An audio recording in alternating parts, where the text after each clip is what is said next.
Hi there. In this video, we're going to look at Bitcoin Cash, and we're going to cover where the bulls and bears are battling around, whether there are any bull traps, bear traps in sight, and whether there are any whales footprint.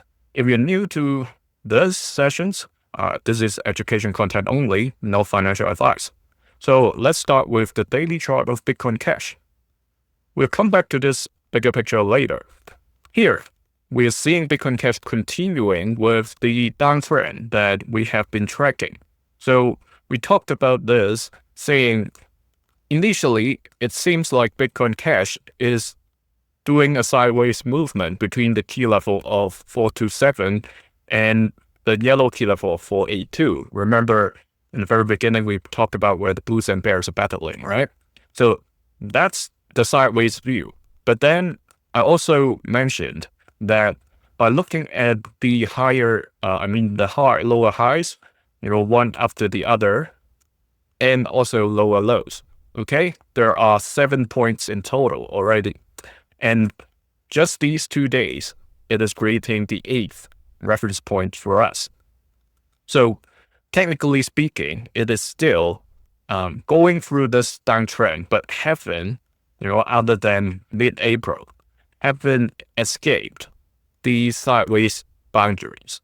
All right, so we'll continue to track this, because if it really continues with this downtrend, but always touching the ceiling of the downtrend, then it will be very far down the line this year that it will come to a decision point. It's probably almost getting into next year, I guess. Let's see. Okay, there it is. July, not next year. That's fortunate. Late July. What does that mean? It means if it continues trending slowly downwards, this ceiling is going to cross the 427 orange key level. And there's only one of the two C's that can happen. The first C is continuation, meaning it breaks the support and continue to seek lower levels. For the case of Bitcoin Cash, we have to go back to June 2025. Interestingly, it's also getting into the summer period that it was at that level last year. Of course, last year it was the markup period. Currently, we're in the markdown period. That's the difference. And besides that, the other C, I mentioned two C's, right? The other C is change, meaning it breaks this downtrend. And maybe, just to confirm, it's a sideways trend. Okay, of course, a lot of people, maybe including you, would hope that it's going to go up and break the 482 and then seek higher levels. Breaking this line is the very first step. All right, so there's no immediate kind of traps inside, except something like this that happened just on last Wednesday. Okay, people might have thought, okay, it is going to break above the 482 key level and climb back to the previous uptrend. But immediately on the same day, and then the next day, it confirms that that's not the case. It's coming back to this downtrend, okay, that lasted even longer since early March. What about the big picture? Here, we're seeing that Bitcoin Cash, similar to Bitcoin, traveling sideways after this huge leg drop. 2 times already, 2 signs of weaknesses appeared.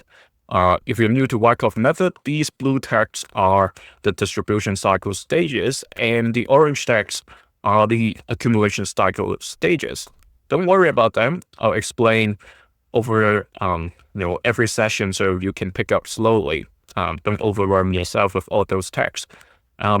Here, it is somewhere in the transition between the distribution where the whales offload their whatever stock they have to the retail, and it's not yet entering the accumulation cycle yet. So if we take reference to what happened back in 2025, not too long ago, just a year and a quarter, that's where we were. Bitcoin Cash was.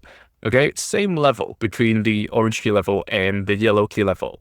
It played there for a couple of weeks. This time, with doubling or more than double the time, then it's got its final drop. And of course, that drop doesn't mean it's creating the bottom. There are subsequent tests that can go lower. For the case of Bitcoin Cash, right now, we're still at a higher level. And I did mention that in Wyckoff method, he mentioned 3 peaks, okay? But the second and the third peak may not always happen. It depends on the market condition and how people are willing to FOMO into whatever asset that's involved. Here, the first peak is the buying climax. The second is the upthrust. Okay, the third is the upthrust after distribution. Well, I will add to that is that there are second tests after those climaxes. And sometimes, while the market tries to push it to another all-time high after the previous 2 peaks, basically it lost momentum for whatever reason, whatever kind of bad news come out, right? And I'll consider that a second test or an attempt to an upthrust after distribution failed. So that can happen as well. Don't always think the peaks will be one higher than the other. According to the textbook, it should, but in the real market situation, it's not always the case. Okay, so I just want to let you know, try to balance your view, explaining to you while a lot of people are expecting crypto to come down, while it may be, there's still a chance for the final frenzy to happen. Okay, so remember, you can find my weekly write-up on Substack as a lens that can help you understand the market better. And see you in the next video. Thank you.